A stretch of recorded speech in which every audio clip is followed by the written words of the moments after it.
Bom dia, hoje é dia 9 de dezembro de 2020. Chegamos no último mês desse ano que foi no mínimo surpreendente, ano em que a gente teve que lidar com muitos tipos de sentimento. Ano intenso, lidamos com perdas, medo, insegurança, mudança de perspectiva, de olhar para a vida, duas coisas que eu já compartilhei anteriormente que me marcaram muito nesse período foi participar de um casamento à distância, participar de um velório à distância. Quanta mudança, quanta coisa para a gente pensar sobre durante esse ano. E eu estava lembrando que no início do ano, eu vim aqui logo no início da pandemia, nesse movimento de dizer, olha, usa bem seu tempo. Comecei a dar dica de leitura, lê coisa boa, especialmente faz uma leitura meditativa da palavra. E fiz vários movimentos nesse sentido. E aí eu estava aqui, falei, acho que mereço compartilhar aonde essa leitura meditativa nos leva. Que caminho é esse? Que lugar é esse? A importância disso para que a gente permaneça de pé, para que a fé permaneça firme, para que todo movimento nosso seja para que a gente aprenda esse movimento de conhecimento, esse movimento da leitura, do saber, é para conhecer mais a Deus, para poder amá-lo mais e amar o nosso próximo. Todo o fim desse movimento é nos aperfeiçoar sempre no amor. E aí eu estava lendo Jó ontem.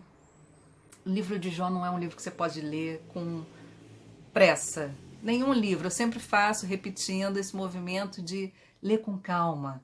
Como diz Spurgeon, a gente tem gente que lê a Bíblia como um boi, ele diz, passando por cima da grama. Ele vai passando e também vai arrancando as flores. Então ele diz, não, é com calma, é olhar atento, é deixar aquilo entranhar dentro da gente. E ontem, lendo Jó, primeiro capítulo já é um capítulo que você tem que parar ali. Tem muita coisa surpreendente.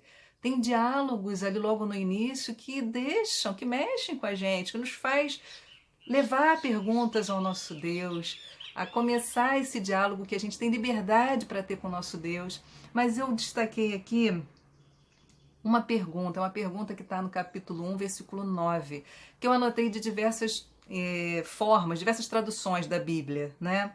Porque em duas traduções vem na forma de pergunta e numa vem numa forma de afirmativa. Capítulo 1, versículo 9, que diz: será que é sem motivo que Jó teme a Deus? Isso é Satanás perguntando para o próprio Deus. É sem motivo que ele te teme? Será que Jó não tem razões para temer a Deus? E a terceira versão, que é uma afirmação: Jó tem bons motivos para temer a Deus. Esse é o tipo de pergunta que você tem que parar. E eu falei, Senhor, se eu fosse perguntada quais são os motivos pelos quais eu temo ao Senhor? Porque a acusação de Satanás aqui nesse texto é que, olha, Deus, você cercou Jó de todas as coisas boas.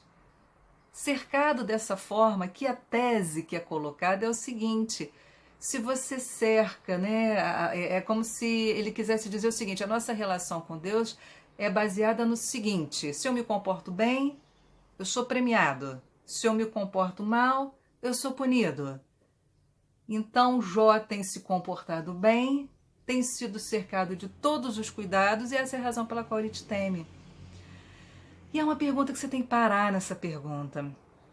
Será que é sem motivo que Jó teme a Deus? Será que é sem motivo que Luciana teme a Deus? Será que Luciana não tem razões para temer a Deus? E foi essa pergunta aqui que eu achei a melhor tradução.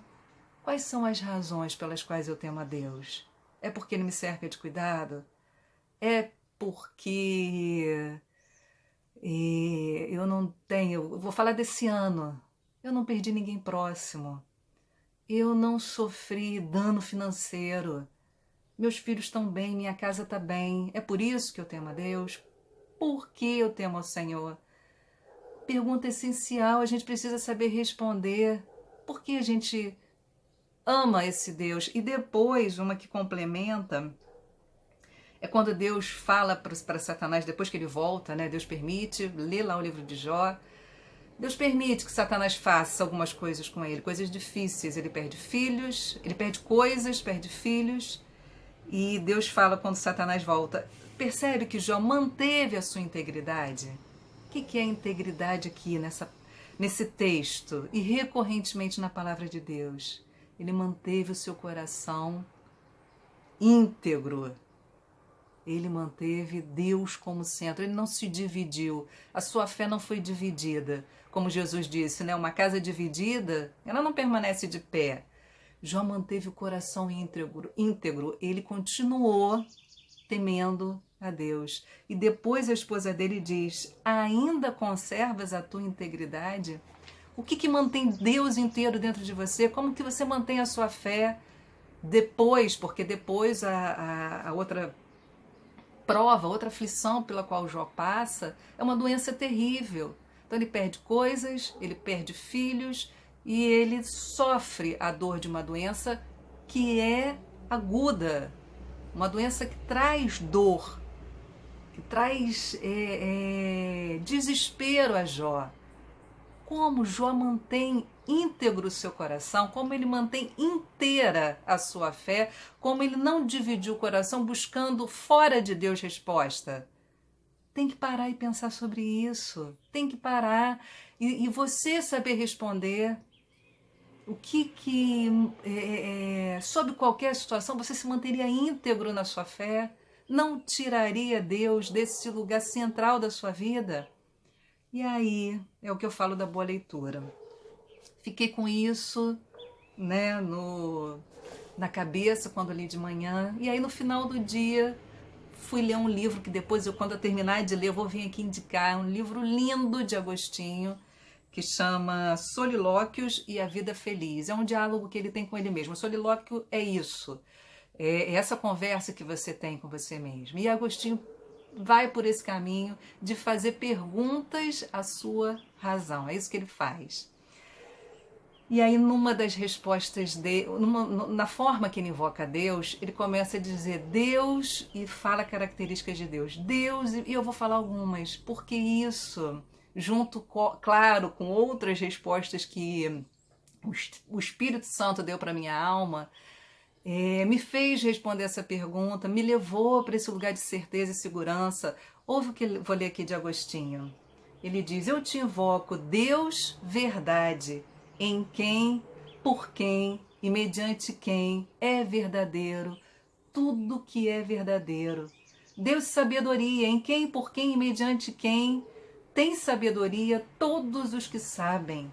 Deus, verdadeira e suprema vida, em quem, por quem e mediante quem tem vida tudo que goza de vida verdadeira e plena.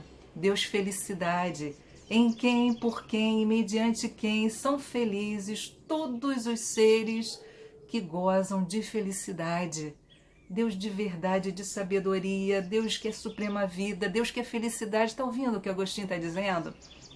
Vou pular porque é um trecho enorme que ele vai na sua oração falando sobre quem Deus é, porque conhecer quem Deus é que nos mantém de pé, que alimenta a certeza da fé, esse conhecimento da verdade. Ele segue, Deus de quem separar-se significa cair, a quem retornar significa levantar-se, em quem permanecer significa ser firme, de quem afastar-se é morrer, a qual voltar é reviver, em quem habitar é viver. O que mantém a integridade do nosso coração é saber que não há vida fora de Deus, coisas importantes para a gente reafirmar, pensar, saber.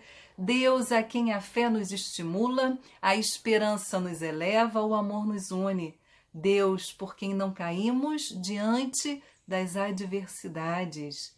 E ele segue, Deus que nos despes daquilo que não é e nos revestes daquilo que é. Deus por quem temos sede de uma bebida que uma vez tomada faz que nunca mais tenhamos sede. As razões pelas quais nosso coração se mantém íntegro, que a gente pode dizer que teme a Deus, ele dá aqui algumas. Entende a importância desse momento? De você ter absoluta certeza daquilo que te move na direção de Deus. Espero ter nessa manhã, através dessa leitura simples, mais uma vez, estimular você a deixar reverberar dentro de você perguntas essenciais para as quais você precisa dar resposta. Deus abençoe seu dia.